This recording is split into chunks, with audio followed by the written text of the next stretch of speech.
The interview was expected to be light Sylvester Stallone. The Hollywood icon had returned to promote a memoir reflecting on his decades in film. Sitting across from George Stephanopoulos on Good Morning America, Stallone appeared relaxed. At first trading jokes and anecdotes about Rocky, Rambo, and reinvention, but when the conversation shifted toward Stallone's recent remarks about masculinity in modern cinema comments, critics claimed were regressive. The tone changed sharply. Stephanopoulos quoted a portion of Stallone's statement, asking whether he believed modern films were too soft and disconnected from real men. Stallone, frowning slightly, leaned forward. "That's not what I said," he replied, voice gruff but controlled. "I said there's room for strength and emotion. When you erase toughness entirely, you're lying about life." Stephanopoulos countered quickly, pushing Stallone to clarify whether he believed today's media undermine traditional values. Stallone, clearly irritated, responded, "I think Hollywood's afraid of truth.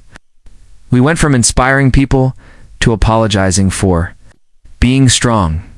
The exchange was raw, unscripted, and quickly spiraling out of the control of its originally friendly frame. Asterisk as the tension escalated. Stephanopoulos attempted to reframe Stallone's comments as part of a broader debate on gender politics and evolving cultural expectations, but Stallone wasn't having it. He accused the host and, by extension, mainstream media of twisting intent for viral moments. "You want controversy more than conversation," he said, folding his arms. "The game now, right? Clip a quote, spin a headline, and pretend it's journalism." Stephanopoulos tried to redirect, mentioning Stallone's influence on generations of viewers and the responsibility that came with it. That was the breaking point. Stallone removed his mic and said, "I've been in this game longer than some. People have been alive. I don't need a lecture on responsibility from a guy reading cue cards." With that, he stood up, said a curt, "We're done," and walked off the set. The show cut awkwardly to commercial. The panel left stunned, and the moment instantly etched into the live TV Hall of Fame, not for theatrics, but for a veteran refusing to let his legacy be reinterpreted without his voice in the room. Asterisk social. Media exploded within minutes. Hashtags like #StalloneWalks and #SlySpeaks trended across platforms. Fans hailed Stallone for standing his ground, seeing his exit not as a tantrum, but a refusal to be framed through a cultural lens he never agreed to. Clips of the exchange went viral, with pundits divided, some saying Stallone was out of step with modern values, others calling him a rare truth-teller in a time of image management. The memoir he had come to promote surged in sales, and new audiences flocked to hear the full context of his beliefs. Meanwhile, Good Morning America released a short statement about respecting passionate voices, while Stephanopoulos remained silent. Stallone, however, issued no apologies. Instead, a few days later, he posted a video from his home gym, sweat glistening, saying only, "Still standing, still speaking my truth." It was brief, it was unapologetic, and it reminded the world that Stallone didn't build a legacy on playing it safe. He built it by refusing to be anything but real. Asterisk in the aftermath of the fiery walk-off, discussions about Stallone's clash with Stephanopoulos spilled beyond entertainment news into the cultural and political sphere.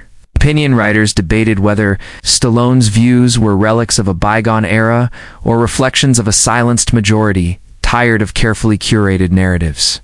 Pundits on talk radio and cable news used the moment as a launchpad to critique Hollywood's shift toward moral posturing over emotional realism. Meanwhile, industry veterans chimed in, many defending Stallone's frustration, pointing out that the pressure to conform to a narrow ideological script was stifling creativity. Behind the scenes, insiders at ABC reportedly reviewed their handling of the segment, acknowledging that the unplanned pivot into politically sensitive territory may have ambushed the interview's original intent. Still, Stallone's camp remains silent, letting the visuals speak louder than any press statement. In an age where most celebrities play nice to protect brand partnerships, Stallone's blunt departure felt jarring and too many refreshing. He didn't rage, he didn't break down. He simply stood, spoke, and left, drawing a line in the sand few were willing to even acknowledge existed. Asterisk over the following week, Stallone's departure continued to fuel an unexpected movement among fans and commentators who saw his actions as a stand against media manipulation and forced narratives. Online forums filled with reflections about authenticity and public discourse, with many praising Stallone for refusing to let his legacy be reduced to a headline. His memoir, now a bestseller, was lauded not only for its behind-the-scenes Hollywood stories, but for its unflinching honesty, echoing the same tone he brought to the GMA stage. Meanwhile, fellow actors and filmmakers, from Clint Eastwood to Gina Carano, publicly supported Stallone, calling his refusal to be cornered a moment of creative self-defense. ABC, attempting to regain control of the narrative, scheduled follow-up segments about freedom of expression in modern media, but few missed the irony. Stallone hadn't needed a panel or a trending hashtag. He had made his case by walking away quietly, firmly, and without flinching. In doing so, he didn't just promote a book, he reignited a conversation about voice, its values, and the price of telling your truth in a world that often demands you water it down. Asterisk by the end of the month. Sylvester Stallone's walk-off had evolved into something larger than a viral moment. It became a cultural litmus test.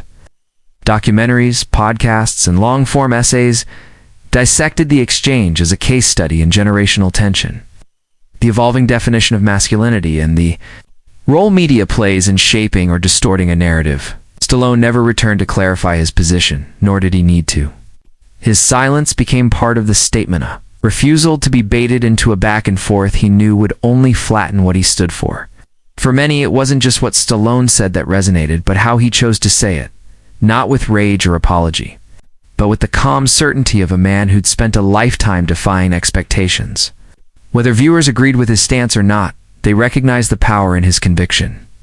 In an era driven by algorithm-approved opinions and PR-safe soundbites, Stallone's walk-off reminded audiences of something rare: a voice that wouldn't bend, a presence that didn't flinch, and a legacy unshaken by the pressure to please. Asterisk, as the conversation around Stallone's exit settled into the fabric of pop culture, its impact proved enduring. Late-night hosts joked about it, memes flooded the internet, and fans began referring to the moment simply as the walk. But beneath the surface humor, there was a clear shift in how audiences interpreted media confrontations. People weren't just entertained, they were thinking critically about authenticity, narrative control, and the invisible lines public figures are expected not to cross.